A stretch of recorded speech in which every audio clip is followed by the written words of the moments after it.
They were the last band to ever record at the Record Plant, a famous recording studio that is no more. Who's who of rock and roll have basically recorded there. Bruce Springsteen, Fleetwood Mac's Rumors, She's So Unusual by Cyndi Lauper, Guns N' Roses, Lady Gaga, you name it, they have recorded at the Record Plant.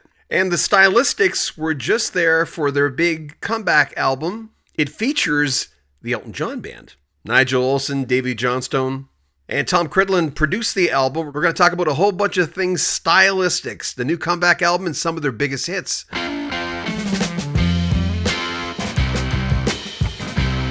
They were one of the smoothest vocal groups of the 70s, a Philadelphia soul sensation that brought heartbreak, romance, and falsetto to the forefront of R&B.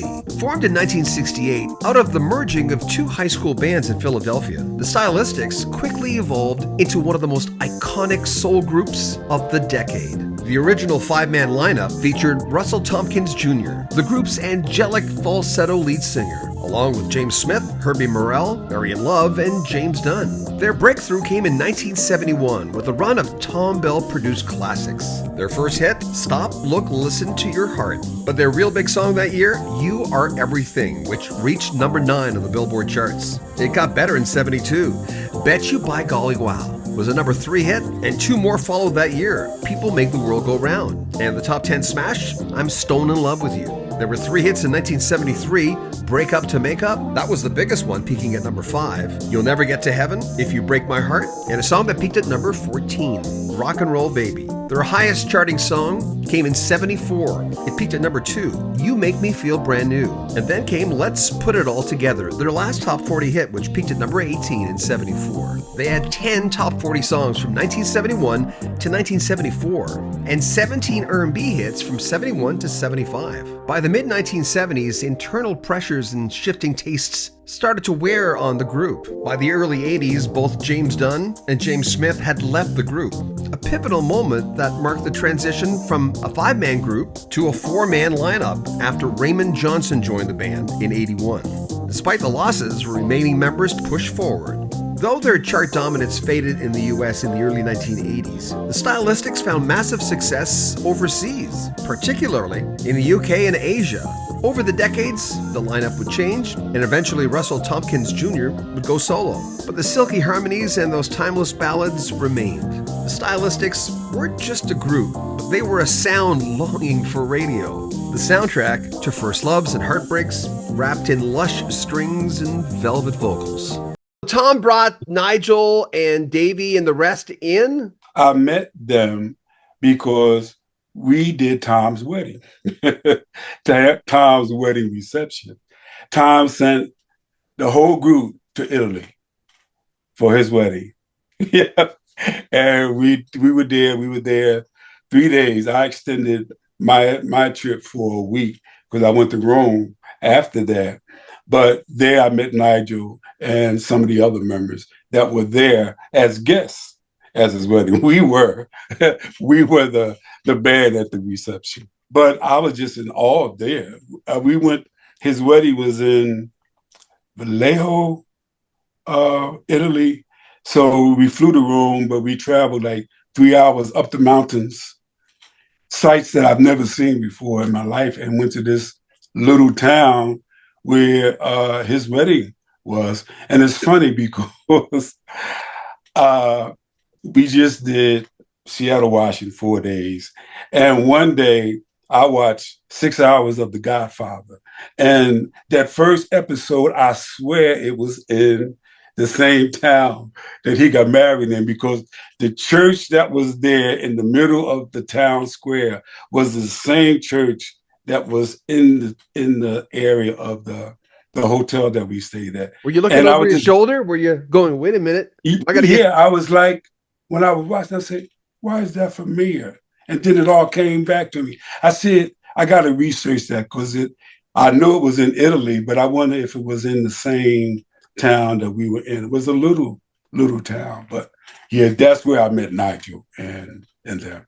The Record Plant, last band. I mean, that is wow. Considering who came in those doors. I mean, from my perspective, I mean, you know, the 2 albums Rumors and Hotel California that were kind of Hmm. competing against each other, but so much more. What was the atmosphere like, and did you know it was closing down after? No, I didn't. Um, Everything was done, I wouldn't say quickly. We did, and Tom said, okay, we finished. We really didn't know what was finished. It was not like, okay, we're going to do these number of songs and then the album is done. He said, okay, we got this to record, and he'll come in or send us a copy, and we're listening to it. And then by the time he comes in, we record. And then in the studio, he said, okay, we're all done. And we're like, really? Okay. He said, we're done. We're done. I love Tom and Debbie dearly, but it just, there's a certain way we have been used to do things. You know, like me, my choice, I wouldn't have picked that cover, that picture of us on the album. It don't look like any effort was put forward. I'm gonna just be truthful on that. I think Tom should have came to us and said, okay, I have these selection of pictures. Which ones do you guys like? That was never done, you know, and I'm a little pissed that we weren't bought this in the beginning to like it should be. You know, this is our album, and sure, you're a part of it. But just like you came to us with the songs for us to choose, you should have did the same thing for us. Okay, let us see the liner notes. Let us see what picture you're going to use. Don't haphazardly just pick something without even checking with us. I didn't like that at all. This album, it doesn't always happen. You know it. You listen to someone you've loved your entire life. There's no guarantees here. You want to None. love an album. I listen to this. I'm going. I'm not only taken back, but I'm Mm-hmm. going. You had said in the documentary, it's like you guys are as popular now as you were before, but you do the work and you get in those rooms.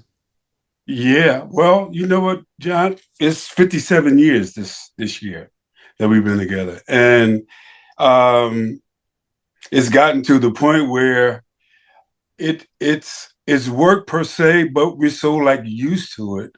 When we're not doing it, it's like, what do I do? You know, when COVID hit, everything came to a standstill. It was like, what do I do? All of a sudden, it's like it's scary. You know, I tried to keep busy. I took piano lessons, you know, so just to be busy. But it's a blessing too, man. You know, we're still able to put butts in the seats. I think that's the more important aspect of it. And like I was, you know, talking, we just did a 4 day show in Seattle, and we were sitting around the dressing room, and naturally we're bombarded with a lot of interviews and stuff. And we had to tell the people, yeah, you know, you can go and book everything you want to, but you need to check with us because we're not just sitting home. We're working. We got rehearsals to do. We got a lot of stuff in our lives too, you know. So they just take for granted that, oh, okay, you're available to do this, you're available to do that. And we say, no, it's not that easy.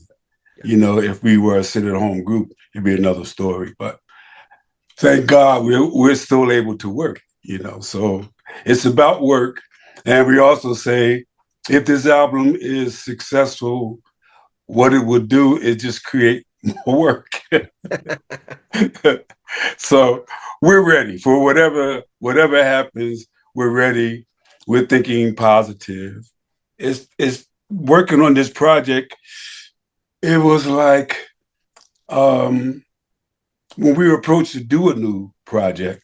Tom Cridlin is the producer, and Tom opened the show for us in England like 3 times. So we became pretty friendly.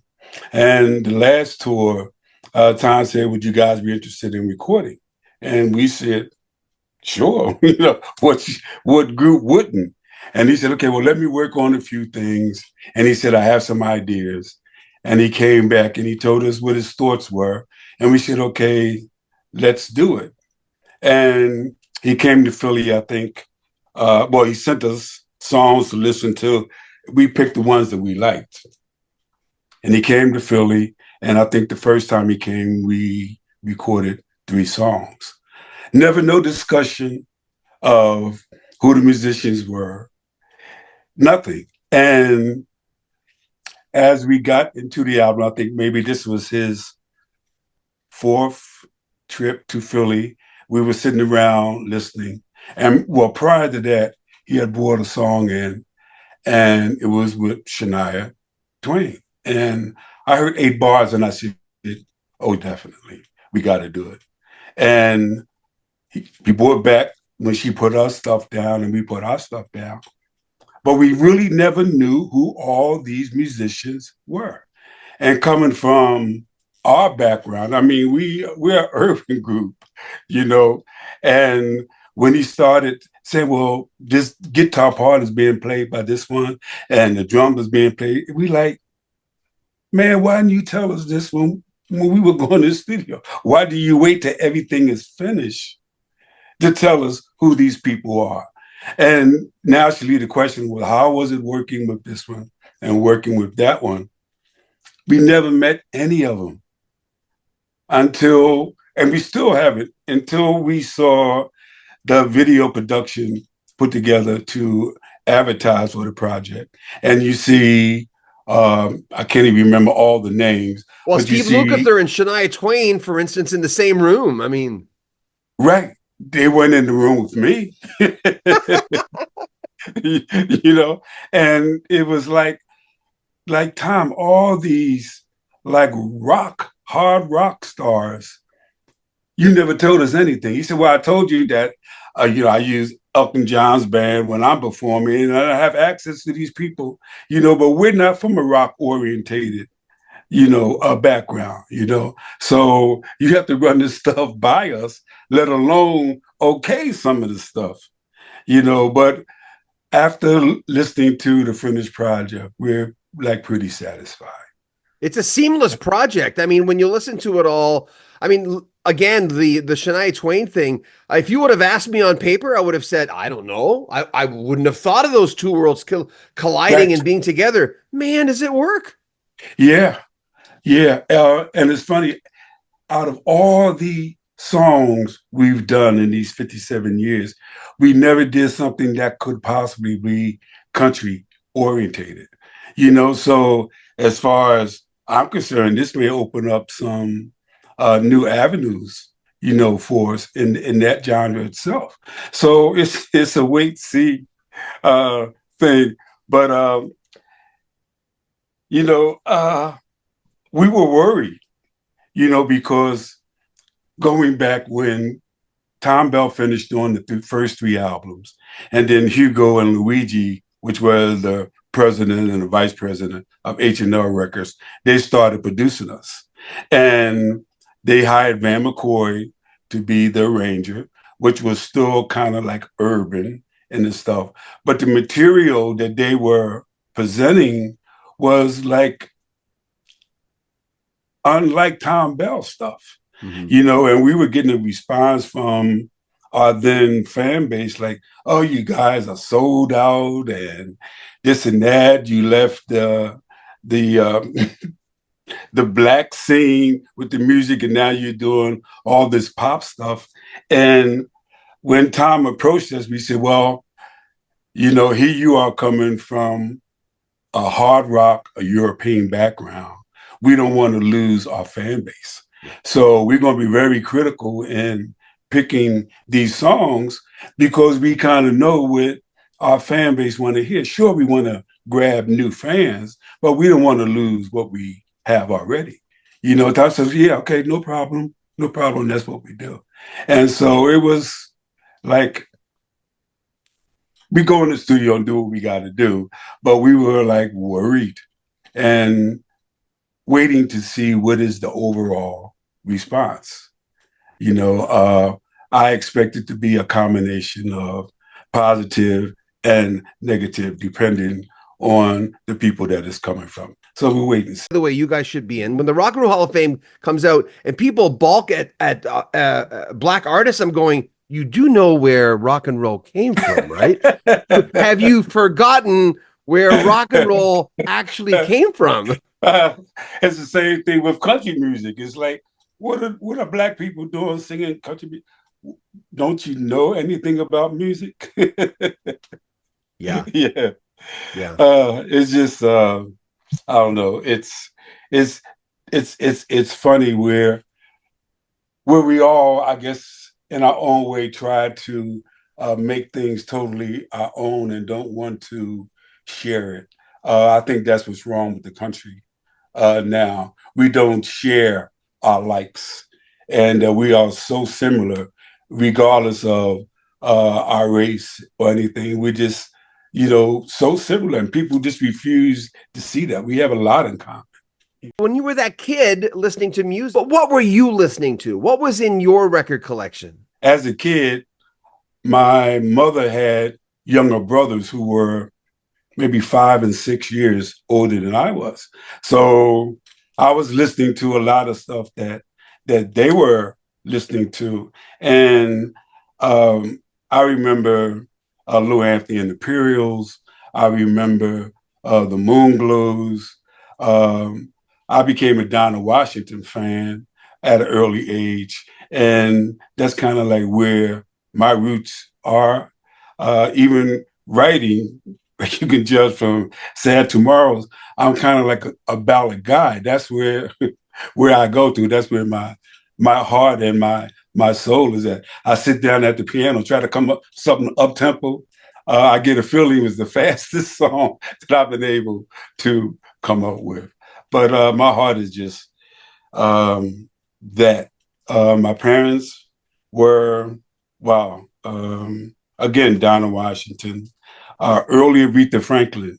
A lot of people don't remember her stuff, but I remember where now looking at what I was listening to of her, they were like, didn't know where to put her musically in those early days. So she was a jazz artist and she was a blues, but all those stuff I love by her.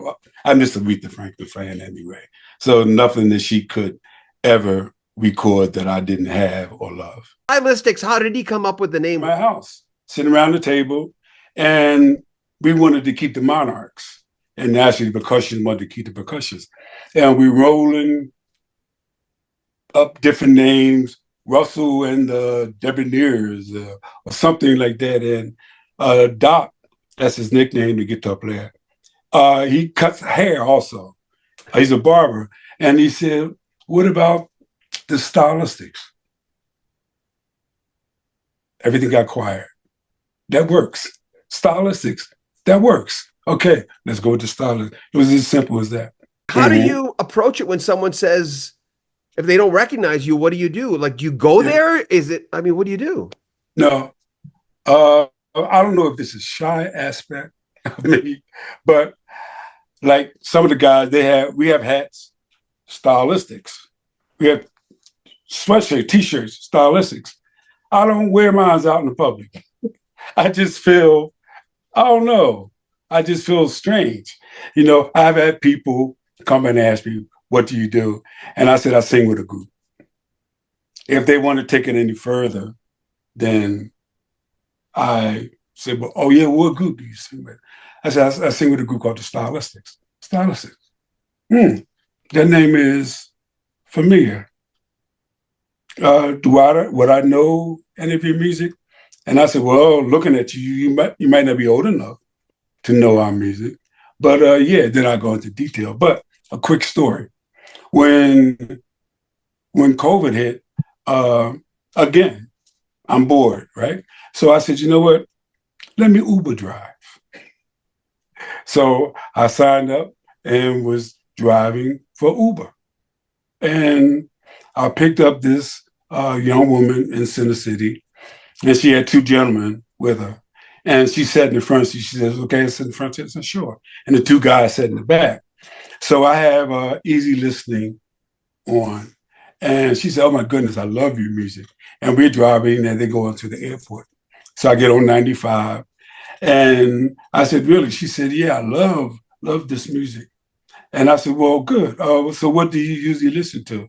She said, well, I listen to a little bit of everything. I said, but my favorite group is the group by the Stylistics, songs by the Stylistics. And I'm driving, and I just bust out laughing. And I said, do you know any Stylistics songs? And she started humming the melody. And I started laughing more. She said, you're laughing at my voice? And I said, no. She said, what? I said, no, it's not necessary for me to go there. And I'm driving. She said, no, tell me, why were you laughing? I said, because I'm one of the Stylistics. She screamed. And I looked through the rearview mirror, the guys in the back seat, like looking and seeing if there's anything going wrong. And she said, are you serious? So we get into a whole conversation. And the guy in the back is talking, and I can hear a British accent. And she said, yo, I can't remember his name. Do you know who this is? And I'm still driving. This is one of the members of the Stylistics. And we're talking back and forth. And he's from England. And I said, you know, we just did a UK tour last year. I don't think we're going ahead now because of COVID. So we have this whole conversation, but that's one of the instances where it came up.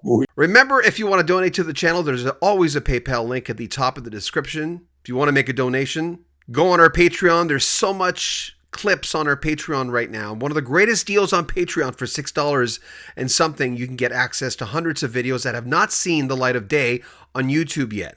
Go to our swag store. You can buy a t-shirt, a jacket, or a hat with Rocky Street Book on it. Subscribe to our channel, click the bell notification, comment on our videos, share them, and like them. I'm John Bowden from Rocky Street Music.